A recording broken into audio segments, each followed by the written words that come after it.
72% of mergers and acquisitions deals destroy shareholder value. Not slightly, meaningfully, measurably, permanently. These are not deals executed by amateurs. They are structured by the most credentialed operators in global finance, backed by diligence teams, boards, and banking advisors who did this for a living. They lose anyway. Not because they lacked analysis, because they entered the wrong fight. The question every great strategist asks before touching a weapon is this: is this battle one I need to win, or one I need to refuse? The amateur sees a competitor and wants to engage.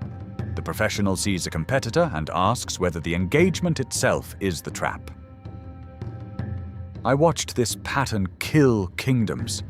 I watched generals, brilliant, decorated, unbeaten in 3 campaigns, march their armies into perfectly prepared terrain and lose everything in a single afternoon.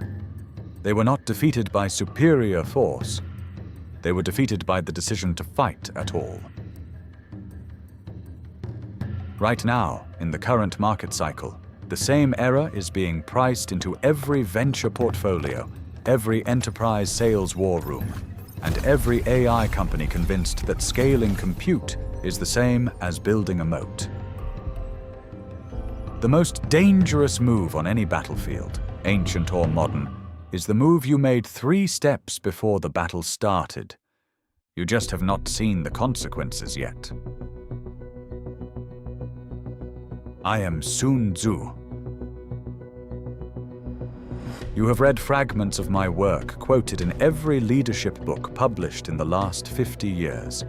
Usually out of context, usually optimistic, usually softened into a motivational line fit for a conference slide. What I actually wrote was colder.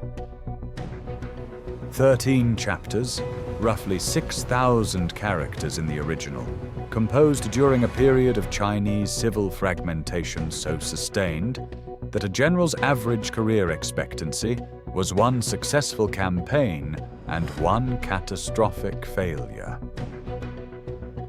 The document was not a philosophy. It was a field manual for staying alive inside a system engineered to kill you. That manual has been in continuous operational use for approximately 2,500 years. It was studied by the Ming Dynasty strategists, by Napoleon's marshals, by the Japanese Naval Command before Tsushima, by the American military at West Point, by hedge fund partners at Bridgewater, by the founding team at SpaceX. It was not preserved because it was elegant. It was preserved because when you run it against a live opponent with real resources, it wins more than the alternatives. That is the only test that matters. What I want you to understand before we go further is this. The principles I am about to describe are not metaphors. They were not designed for a boardroom. They were designed for the field, where errors cost lives, where the opponent is actively trying to destroy you, and where a single misread of terrain ends the engagement before the second hour. That is the operational reality of your market. You have simply been encouraged to forget it. Here is a scenario playing out this quarter across roughly 40 Series B companies in the US. A founder raises fresh capital. $60 million, respectable round, named lead investor. In the deck, under competitive landscape, they have written some version of, "We are taking on the incumbent directly." That sentence is the obituary. Not because the ambition is wrong, because the architecture is wrong. The incumbent has a larger sales team by an order of magnitude. The incumbent has a distribution partnership embedded in the operating systems of every customer you are trying to acquire. The incumbent can match your pricing, absorb a quarter of losses, and still end the year profitable? You cannot. So when you march your capital into their prepared terrain, their sales funnel, their product category, their procurement relationships, you are not competing. You are funding their moat. In 512 BC, under my direct command, the state of Wu refused to engage Chu in open field combat for 18 months. Chu had 3 times our troop strength and a fully mobilized grain supply. We did not march. We conducted a campaign of positioning, severing supply lines, isolating garrisons, forcing Chu to split its force across terrain we had already mapped. When the engagement finally came, the outcome was decided before the first formation closed. Chu lost in a single afternoon. This is the principle Cloudflare operated on for years before either AWS or Akamai registered them as a direct competitor. Built on adjacent terrain, edge security, performance routing, developer infrastructure, while the incumbents were fighting each other over centralized compute and CDN pricing. This is what Datadog did inside enterprise observability, positioned parallel to Splunk and New Relic, growing inside the stack before the incumbents chose to respond. The battle was over before the incumbent arrived on the field. Consider a specific move. In 500 BC, I commanded a force of 30,000 against a numerically superior coalition. My first operational decision was to look smaller than I was. I ordered my cooking fires reduced nightly. 300 fires on day 1, 200 on day 2, 150 on day 3. The opposing scouts reported what they saw: a collapsing force in retreat. Morale broken, desertion rampant, easy target. They committed to pursuit. They pursued my force directly into a narrow pass I had selected and pre-positioned archers on both ridges 4 days earlier. The engagement lasted less than an hour. The coalition force, superior in number, superior in rest, superior in supply, ceased to exist as a coherent military unit. That is not a trick. That is the deliberate engineering of what the opponent believes about you, timed precisely to when they will act on the belief. The principle has a modern label: Strategic Information Asymmetry. The exact protocol. You control what the competitor can observe. You control what the competitor can infer. You control the moment they act on the inference. Every one of those 3 is a design decision, not an accident. Palantir operated under this principle for roughly 15 years.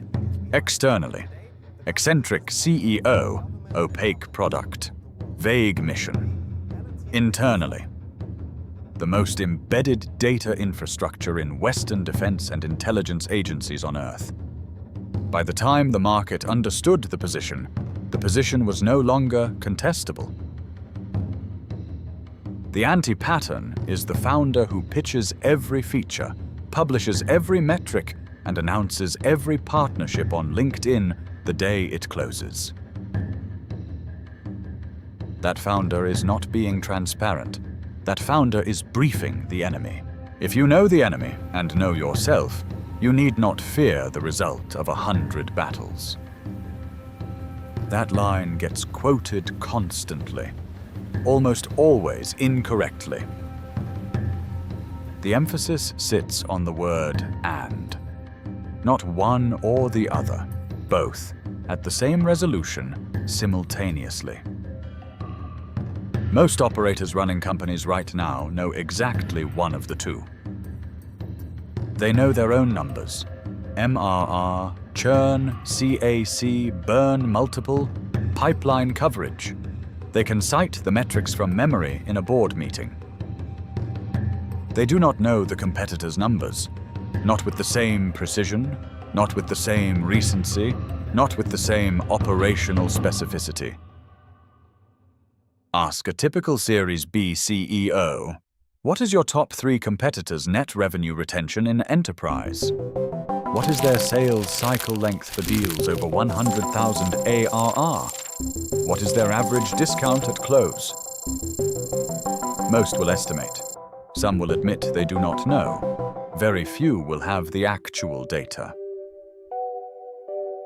This is an intelligence deficit, not a minor one, a structural one. Here is the protocol. Every quarter, build a competitive operational file on your top 3 rivals. Not a positioning document, an operational dossier.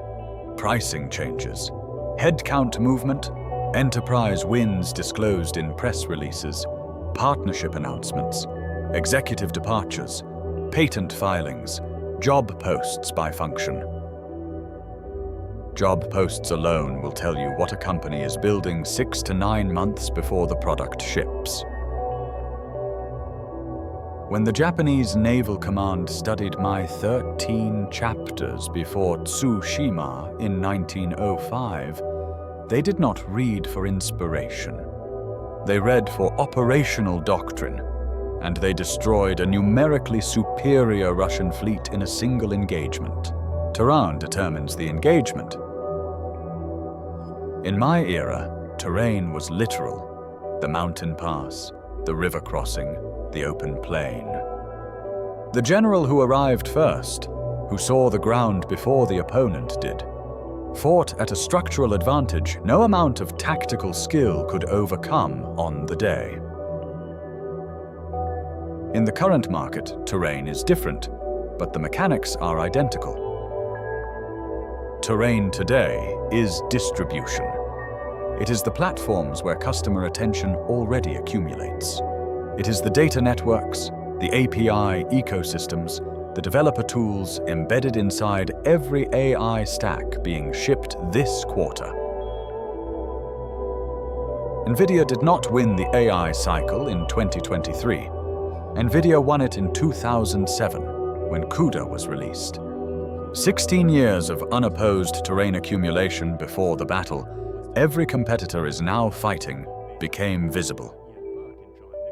That is a moat measured in decades, not quarters. The protocol is this.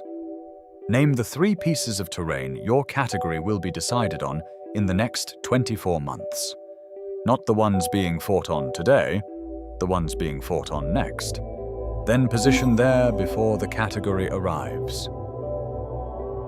The anti-pattern is the founder who enters the terrain.